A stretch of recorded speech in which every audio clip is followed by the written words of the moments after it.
চলো অনেক তো হলো, এবার জামা কাপড়ের শপিং করা, এবার একটু গোল্ড শপিং করা যাক। তো দিদি, সৈকত আর আমি তিনজনে মিলে সেদিনকে গেছিলাম সেনকো গোল্ডে কিছু গোল্ড কালেকশন দেখতে। বেশ কিছু জিনিস আমার পছন্দ হয়েছে, আবার কিছু জিনিস একটুখানি আমার বাজেটের ওপরে চলে গেছে, সেগুলো আমার আবার পছন্দ হয়নি। মানে পছন্দ হয়েছে, বাজেটটা আর পছন্দ হয়নি। অ্যাকচুয়ালি আমি যেটা দেখতে গেছিলাম সেরকমটা আমি কিছু পাইনি, তাই আর সেদিনকে কিছু নেওয়া হয়নি।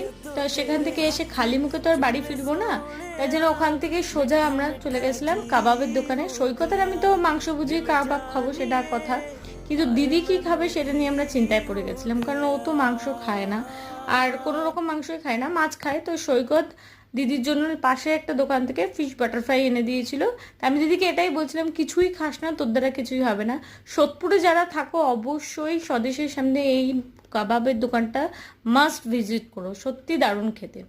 আর যাই হোক, এটাও ফিশ ফ্রাইটাও খুব ভালো ছিল। আজকে ব্লগটা বাস এতটাই, ভালো লাগলে লাইক কমেন্ট শেয়ার সাবস্ক্রাইব করে দিও। টাটা।